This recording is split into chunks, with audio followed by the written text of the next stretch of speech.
আমি যখন এখানে এসে কাজ করি তখন অনেকেই আমাকে প্রশ্ন করে যে ভাই আমরা দেখি সবসময় সিটি কর্পোরেশনের পরিচ্ছন্নতা কর্মী সকালবেলা কাজ করে, কিন্তু আপনি তো সকাল নেই দুপুর নেই প্রায় সময় যখন আসি তখনও দেখি এখানে আপনি ঝাড়ু দিচ্ছেন, বিভিন্ন ধরনের পরিষ্কার পরিচ্ছন্নতা কাজে নিয়ে ব্যস্ত থাকছেন। তো আপনার ডিউটি কয়টা থেকে কয়টা? তখন আমি বলি ভাই আমার যখন সুযোগ পাই তখনই আমি এই কাজে করি। তো অনেকে আমার জানতে চায়, তাহলে আপনি কি সারাদিনই কাজ করেন? আপনার কি সারাদিনই ডিউটি? তখন আমি বলি, না আসলে আমার ডিউটি সারাদিন নয়। কিন্তু আপনারা যা মনে করছেন আসলে কিন্তু আমি তা নয়। আপনারা অনেকেই মনে করে যে অনেকে আসে বা উম মনে করে যে আমি সিটি কর্পোরেশনের পরিচ্ছন্নতা কর্মী। আসলে কিন্তু তা নয়। আমি একজন মাছ বিক্রেতা। আমি আমার পেশায় একজন মাছ বিক্রি করি। আমার জীবন সংসার চালাতে হয়।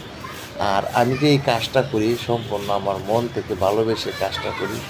আসলে আমি যখন মাছ না কিনি তখন আমি সকালেও আসি, আবার মাছ বিক্রি শেষে বিকেলে আসি। যখনই সুযোগ পাই তখনই আমি এখানে আসি। বেশিরভাগ সময় আমি এখানে কাজ করি।